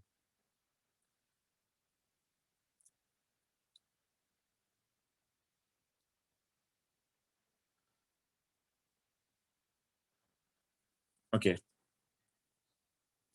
तो इसके कारण मैंने बताया था स्टेबिलिटी ऑफ कार्बोकेटायन, पिछले बार भी बताया था, कई बार बताना पड़ता है तब जाके लर्न होता है। स्टेबिलिटी ऑफ कार्बोकेटायन क्या होता है? 6 इलेक्ट्रॉन है तो कोई से इलेक्ट्रॉन रिलीजिंग ग्रुप स्टेबलाइज करेगा ना। इलेक्ट्रॉन रिलीजिंग ग्रुप कौन सा है? Plus M, plus H, plus I, ऐसा है। Mesomeric, hyperconjugation, inductive. और विड्रॉ करने वाले एक तो खुद बेगर है तो 10 इलेक्ट्रॉन कम है ना।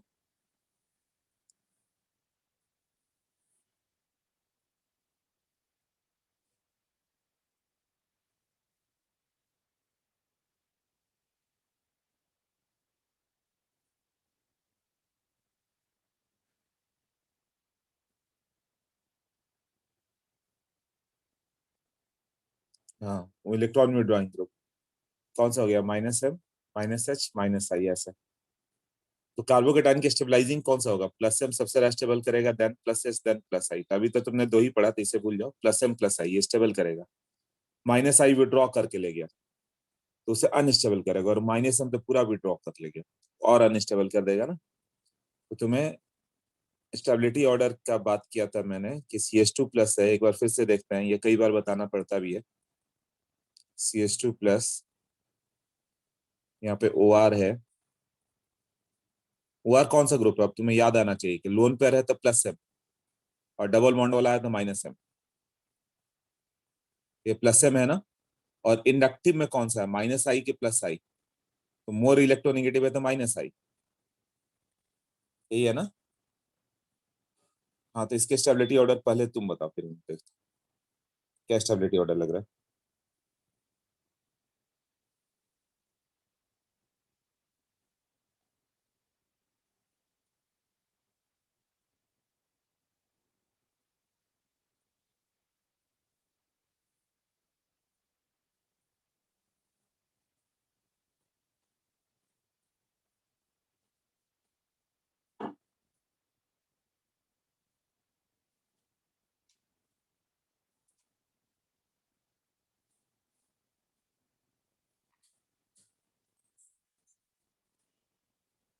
ये प्लस एम और माइनस आई, मेटा पोजिशन तो ओनली माइनस आई वर्क करता है, ये याद आया। तो ऑर्डर बताओ। 5, 5 of you have answered. BCDA, तो ये याद रखना, बी और डी के बीच में कभी सी नहीं आ सकता। BD होगा या DB होगा। सी में मेसोमेरिक, ये मतलब बी और डी में क्या होगा? हमेशा मेसोमेरिक तो होगा ही ना, प्लस एम हो चाहे माइनस एम हो, तो दोनों साथ ही रहेंगे। BDCA, DBCA। ओके, शॉनिस BDAC, BDAC Soham, Aryan, Anushka. Okay,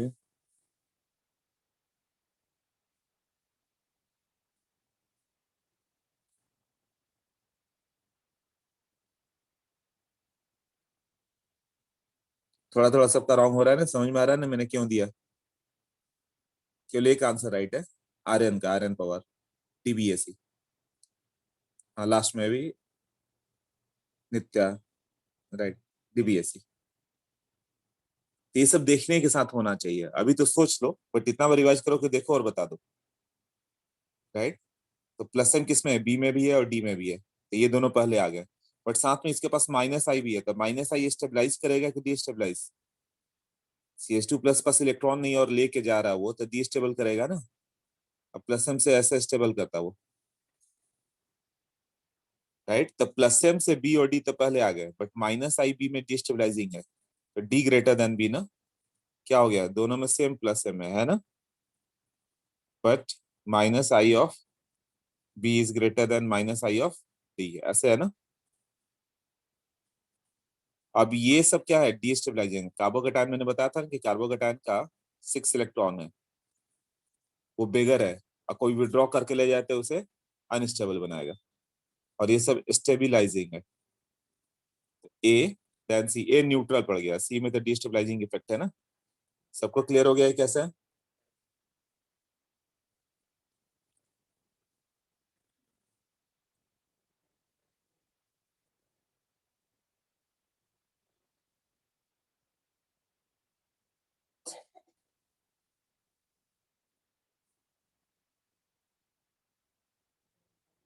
clear?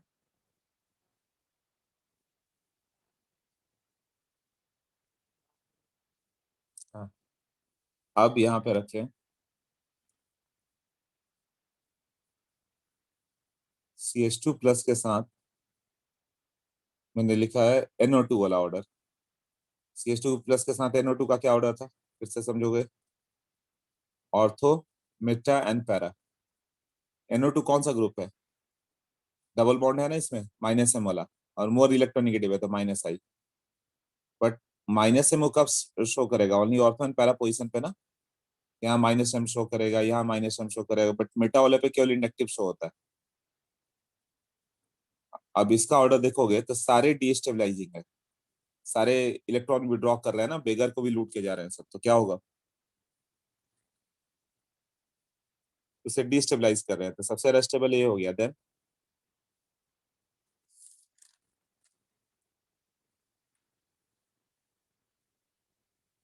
ACDB। हाँ, -I तो थोड़ा बहुत पैसा उठा के भागा उसका, 1-2 रुपए, और ये तो सारे डायरेक्ट 10-10 लाख निकालने वाले BOD। तो D देन B ना, B में क्या है, -I भी ज्यादा है, तो -I तो और डीस्टेबल कर गया ना इसको, और D में -I थोड़ा कम पड़ेगा, यही है ना? ओके, नेक्स्ट कंसेप्ट,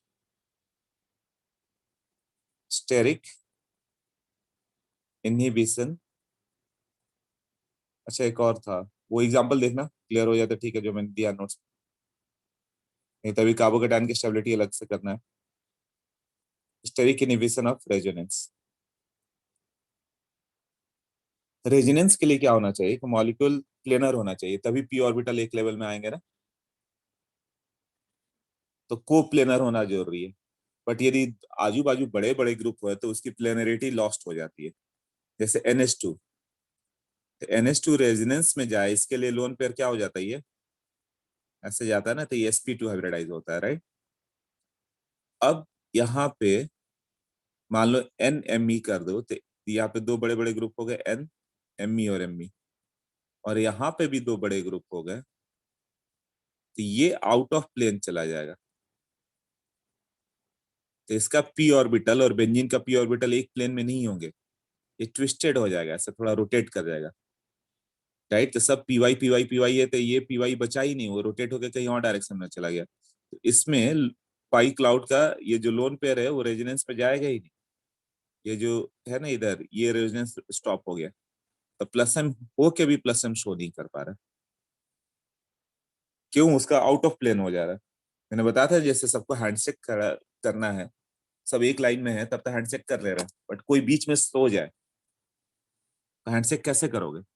तो वही हो गया, नाइट्रोजन का लोन पे नाइट्रोजन घूम गया पूरा, तो लोन पेयर उसका जो पाई क्लाउड है ना, p ऑर्बिटल, वो किसी और प्लेन में चला गया। तो ये बेंजीन के p क्लाउड सब सेम प्लेन में थे, तो किसी और प्लेन में चला गया, ऐसे हुआ ना, ये सबके p इस तरह से थे, राइट? ये सब आपस में ओवरलैप कर रहे हैं ऐसे। अब नाइट्रोजन आ गया यहाँ पे, तो इसका भी p क्लाउड ऐसे ओवरलैप कर रहा था, कोई प्रॉब्लम नहीं है ऐसे। बट बाद में क्या हुआ, जब NMe2 लिया तो यहाँ पे N Me Me, यहाँ पे Me और यहाँ पे Me, तो p क्लाउड तो सबके पास था ही, तो बेंजीन को तो कोई प्रॉब्लम नहीं, वो तो रेजोनेंस अपना कर ही रहा है। बट इसका जो p क्लाउड है ना, वो उधर ना बच के कुछ इस डायरेक्शन में पहुंच गया, तो वो आपस में इधर, इसका ओवरलैपिंग इधर जा ही नहीं पा रहा। तो मान लो pz में आ गया, सब py है तो pz होगा। SIR क्लियर हुआ कि इसमें SIR होगा, स्टेरिक इनहिबिशन ऑफ रेजोनेंस। मतलब स्टेरिक क्या हो गया, इनहिबिशन ऑफ रेजोनेंस, हिंड्रेंस के कारण रेजोनेंस नहीं हो पा रहा। ओके,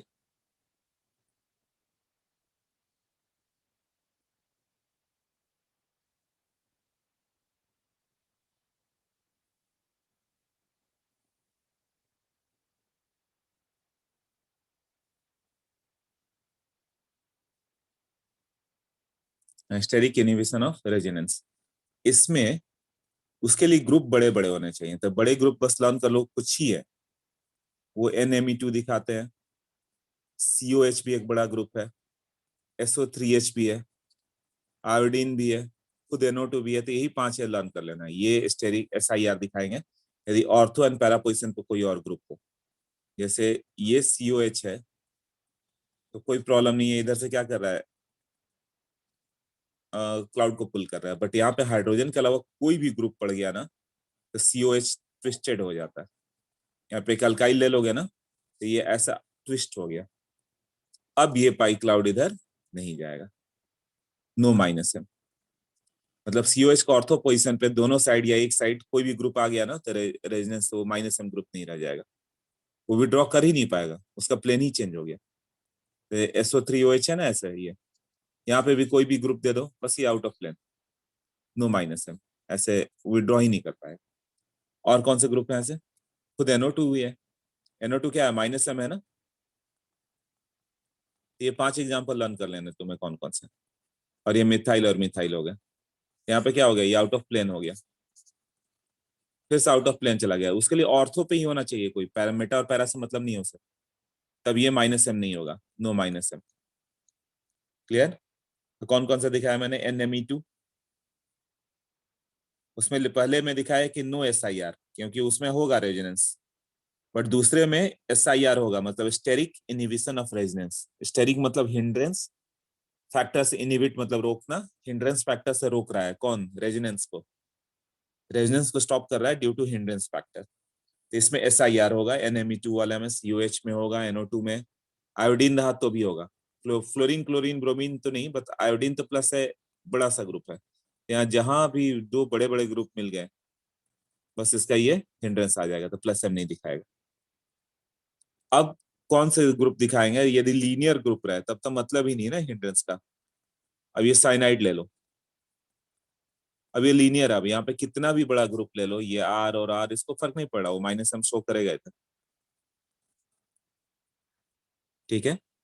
उसी तरह मैंने दिखा दिया NH2, NME2 रहता तो ठीक था, बट NH2 है तो ये छोटा सा ग्रुप है। अब यहाँ पे तुम ME ले ही लो तो भी SIR नहीं आएगा, वो तो डोनेट करेगा ही करेगा। क्लोरीन ले लो तो भी डोनेट करेगा, ब्रोमीन ले लो, फ्लोरीन ले लो, वो हर हालत में डोनेट करेंगे सब। तो 5 ही है जो इसमें SIR आता है, NME2, COH, SO3H, आयोडीन और NO2। ये पॉइंट क्लियर हुआ।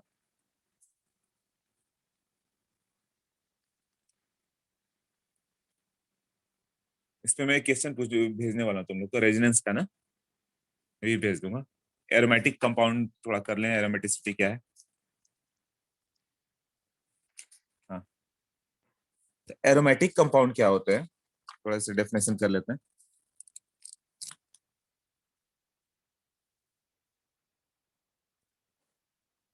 हाँ अनुष्का बोलो,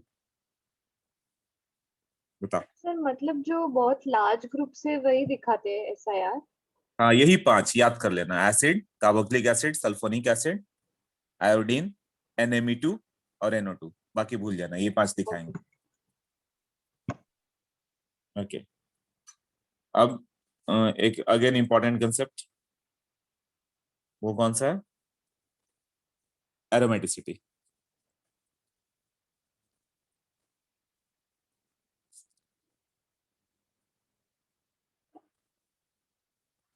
अब कुछ कंपाउंड ऐसे होते हैं जिसमें अनसैचुरेशन है, इसमें अनसैचुरेशन है ना, इसमें भी अनसैचुरेशन है। तो अनसैचुरेशन मतलब पाई क्लाउड क्या होता है, वीक पाई क्लाउड, तो बहुत हाईली रिएक्टिव होता है ये। सारे ऑयल्स में अनसैचुरेटेड फैट होते हैं ना, तो पाई क्लाउड होते हैं, तुरंत ब्रेक होते हैं। तो ऑयल को तो ऑक्सीडाइज कर सकते हैं हम लोग, तुरंत बर्न करते हैं ना, ऑयल में कुकिंग करते हैं हम लोग, बर्न हो जाता है ऑयल, यही है ना। तो ये तुरंत ऑक्सीडाइज होगा, इसका ऑक्सीडेशन भी आराम से होगा, और ये एडिशन रिएक्शन भी शो करेगा। जैसे ब्रोमीन डाल दो तो दोनों साइड एक एक ब्रोमीन ऐड होगा, क्यों, पाई क्लाउड ब्रेक होकर स्ट्रॉन्ग सिग्मा बॉन्ड हो जाए, बेटर है ना, एनर्जी रिलीज होगी। बट ये कंपाउंड में 3 अनसैचुरेशन है, फिर भी वो ना जल्दी ऑक्सीडाइज होता है ना ऐड हो सकता है ब्रोमीन को, ऐसा नहीं कि यहाँ पे जाके ऐड हो जाएगा। ये सब हाईली स्टेबल कंपाउंड होते हैं, तो इन्हीं को एरोमेटिक बोलते हैं। एरोमेटिक कंपाउंड्स क्या होते हैं, हाई डिग्री ऑफ अनसैचुरेशन, है ना, high degree of unsaturation but highly stable. इतना अनसैचुरेशन हो के भी वो एडिशन नहीं दिखाते, एल्कीन एल्काइन सारे ऐड हो जाते हैं क्योंकि पाई क्लाउड वो जल्दी से जल्दी तोड़ के सिग्मा बॉन्ड बनाना चाहते हैं, है ना। नो एडिशन और oxidation just like alkene alkyne जैसा कोई भी रिएक्शन नहीं होता। तो हाईली स्टेबल क्यों है, आखिर क्या है इसके अंदर? ये है resonance in the cyclic system by bonding molecular orbital. इसमें क्या है, resonance takes place in what, cyclic system via what, bonding molecular orbitals। उसको क्या बोलेंगे, एरोमेटिक कंपाउंड, जिसमें बॉन्डिंग मॉलिक्यूलर ऑर्बिटल्स हो रहा है। एंटी बॉन्डिंग में अलग जाएगा। बॉन्डिंग मॉलिक्यूलर ऑर्बिटल्स, अब इसमें क्या क्या होना चाहिए, साइक्लिक होना चाहिए। सबसे पहला पॉइंट है वो साइक्लिक होना चाहिए, और उसमें डिलोकलाइजेशन ऑफ इलेक्ट्रॉन साइक्लिक होना चाहिए। 4n + 2 इलेक्ट्रॉन्स, n को इंटीजर मान लो, n का वैल्यू 0 मतलब 2 इलेक्ट्रॉन, n का वैल्यू 1 6 इलेक्ट्रॉन, n का वैल्यू 2 10 इलेक्ट्रॉन, 3 14 18 इलेक्ट्रॉन्स। इतना डिलोकलाइज होना चाहिए। इस तरह से पूरा लिस्ट हो गया वो। तो उसको डिलोकलाइज होने के लिए कंजूशन, ये कंजुगेशन तो होना ही चाहिए ना, तब होगा। तो कौन कौन से कंपाउंड होंगे जो हाईली स्टेबल होंगे, वो अपने ओपन चेन से ज्यादा स्टेबल होंगे। जैसे कि बेंजीन, बेंजीन में कितने इलेक्ट्रॉन होंगे, 6 इलेक्ट्रॉन होंगे ना। तो ये more stable then it's open chain part. ऐसे ओपन चेन में क्या होगा, ऐसे 3 डबल बॉन्ड ओपन में ले लो तो उससे ज्यादा स्टेबल है स्टेबिलिटी, क्योंकि यहाँ पे टोटल कितना है, 6 इलेक्ट्रॉन्स डिलोकलाइज हो रहा है ना। हाँ, ये भी साइक्लिक है, साइक्लिक डिलोकलाइजेशन होगा ना। बेंजीन में भी ऊपर में एक रिंग बनता है, यहाँ पे भी क्या होगा, 2 का रिंग बन जाएगा, राइट। तो ये 2 इलेक्ट्रॉन का है, तो 4n+2 रूल को सेटिस्फाई कर रहा है ना। 4n+2 में क्या था, 2 6 10 14 ऐसे था ना। साइक्लिक होना चाहिए, तब हो गया। तो इसमें इलेक्ट्रॉन क्लाउड यहाँ से यहाँ तक पूरा प्लस चार्ज चारों ओर मूव कर रहेगा। तो ये कैसे दिखता है, ऐसे ले लो। तो ये पाई क्लाउड, यहाँ पे एक एक इलेक्ट्रॉन ये वैकेंट है, इधर से इधर मूव करेगा ना, ये साइक्लिक क्लाउड बना ना, ये एरोमेटिक हो गया। अब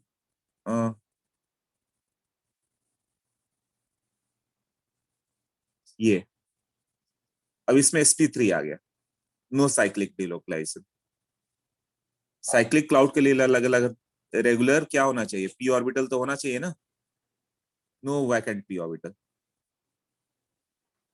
तो ये नहीं होगा, और वही 4n रूल आ गया तो एंटी एरोमेटिक होगा। वो हाईली अनस्टेबल कंपाउंड होंगे, एरोमेटिक का उल्टा, एंटी एरोमेटिक।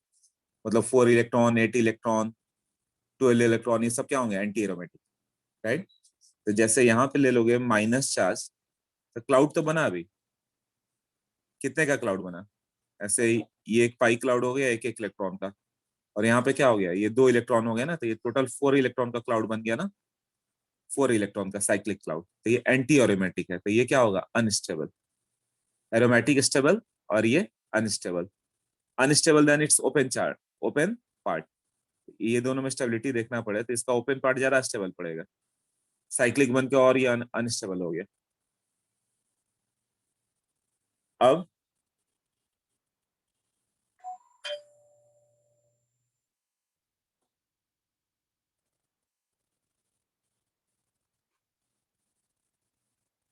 यहाँ पे प्लस चार्ज है, फिर क्या होगा सोचो।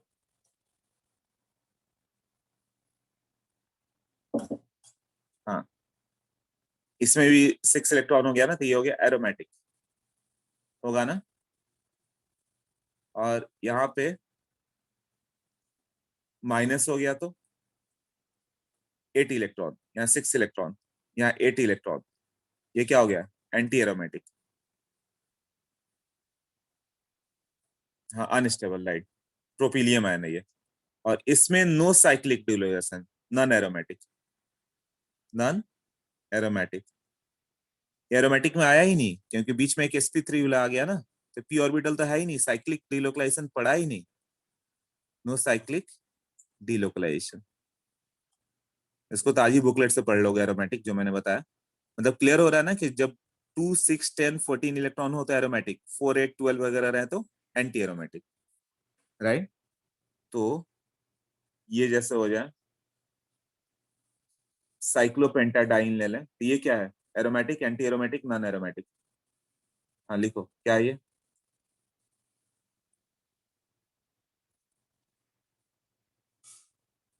Anti aromatic. तो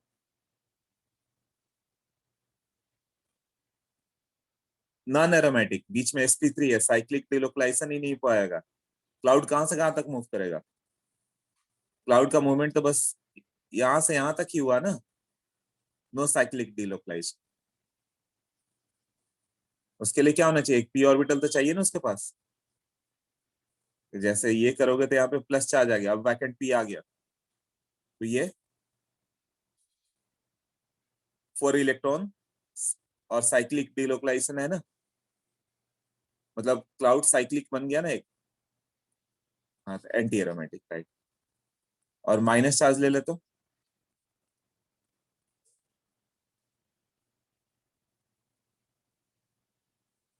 हाँ तब एरोमेटिक होगा ये।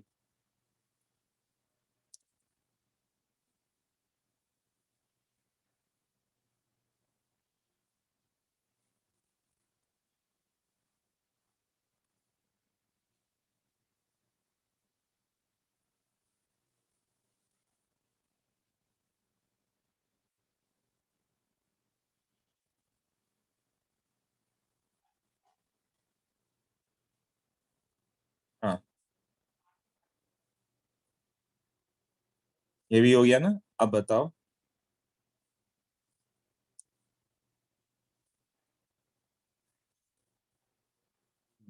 ये क्या होगा? इसके पास वैकेंट पी होता है, मालूम है ना। ये साइक्लिक डिलोक्लाइजेशन इधर से इधर कर लेगा वो। ये कितने का? तो वैकेंट पी दिखाएगा नहीं, तुम्हें समझना होगा। साथ में ऑक्सीजन हो तो क्या होगा? ऑक्सीजन में 2 लोन पेयर होगा, बट एक ही डिलोक्लाइज हो सकता है।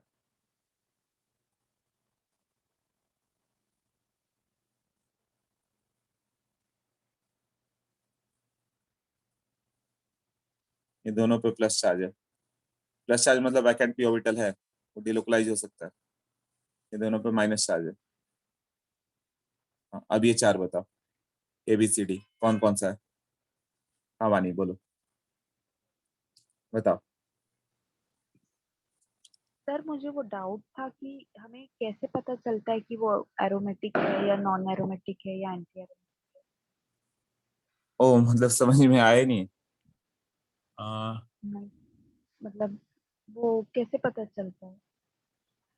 यदि साइक्लिक कंपाउंड है, अपाई क्लाउड पूरा साइक्लिक बन गया है ना, साइक्लिक कंपाउंड में पूरा जो इलेक्ट्रॉन पूरा साइक्लिक आ गया, इलेक्ट्रॉन का साइक्लिक डिलोकलाइजेशन हो गया, और इलेक्ट्रॉन 2 6 10 वगैरह है तो एरोमेटिक है, और 4 8 वगैरह है तो एंटी एरोमेटिक है। तो वो ये सिर्फ ना बेटा, 5 बॉन्ड से डिटरमाइन हो पाएगा ना? हाँ नंबर ऑफ इलेक्ट्रॉन कितने हैं। तो तुम्हें पाई क्लाउड चेक करने पड़ेंगे कि पाई क्लाउड पूरा साइक्लिक हो रहा है कि नहीं, या आधा ही डिलोकलाइज हो रहा है। जैसे ऊपर वाले में मैंने दिखाया कि हाफ डिलोकलाइजेशन होगा, कंप्लीट डिलोकलाइजेशन है नहीं। कैसे होगा इसमें? जब ये इधर से इधर करोगे तो इसका पाई क्लाउड इधर से बस यहीं तक जाएगा, तो इसका जब हम लोग बनाएंगे तो देखो साइक्लिक नहीं बनने वाला है। यही है ना, ये पी ऑर्बिटल यहाँ से यहाँ, ये 4 ही आपस में बॉन्ड बना पाएंगे। ऐसे ऐसे दिखाऊंगा तो साइक्लिक ही दिखेगा। यहाँ पूरा साइकिल बना क्या? नहीं। हाँ तो पूरा साइकिल नहीं बनेगा तो एरोमेटिक एंटी एरोमेटिक नहीं होगा, तब क्या होगा? Non aromatic. नहीं। एरोमेटिक मतलब साइक्लिक क्लाउड बने, एक रिंग बने। समझ में आया ना? हाँ सर। यहाँ पे प्लस चार्ज रह जाए जैसे CH2 प्लस, तब तो वैकेंट पी आ गया, तब तो ऐसे बन जाएगा रिंग। अब वो रिंग बन गया तब उसके बाद 2 कंडीशन है, या तो एरोमेटिक या फिर एंटी एरोमेटिक। एरोमेटिक तब जब 4n+2 रूल हो, और एंटी एरोमेटिक तब जब 4n रूल। यही ना? इसमें सोचो इसमें क्या होगा। ये एरोमेटिक मैंने क्यों बोला कि ऐसे हो गया इस तरह से, तो यहाँ पे पाई क्लाउड है ना, तो ये पाई क्लाउड का एक पी ऑर्बिटल है, पी ऑर्बिटल है, पी ऑर्बिटल, पी ऑर्बिटल, ऐसे है ना, सबके पास एक एक इलेक्ट्रॉन है। और ये जो CH2 माइनस बोला गया तो माइनस हो गया तो इसके पास भी पाई क्लाउड हो गया, ये पूरे मूव कर गए ना, p ऑर्बिटल सबके पास आ गया ना, साइक्लिक हो गया। और इलेक्ट्रॉन कितने हो गए 6, तो एरोमेटिक। अभी समझ में आया? हाँ सर। हाँ, तो इसमें भी क्या होगा, ये पाई क्लाउड है, इसके पास वैकेंट पी है, यहाँ पे वैकेंट पी है ना, p ऑर्बिटल तो चाहिए ना एक, ताकि मूव कर पाए, वैकेंट हो या जो भी है, तभी साइक्लिक बन जाएगा पूरा। सबके पास एक एक p ऑर्बिटल है, इधर इधर इधर इधर, तो साइक्लिक आया ना, और 4 इलेक्ट्रॉन का डिलोक्लाइज एंटी एरोमेटिक। तो ये क्या होगा पहला, लिखा सबने? हाँ, पहले में 2 ही इलेक्ट्रॉन है, राइट, ये वैकेंट पी, तो ये p ऑर्बिटल खाली है, इसके वैकेंट पी है, वैकेंट पी। इलेक्ट्रॉन तो डोनेट करने ही कर रहे हैं, बट साइक्लिक डिलोकलाइजेशन जरूर बना दे रहा हूँ, तो 2 इलेक्ट्रॉन तो एरोमेटिक, ठीक है। नेक्स्ट,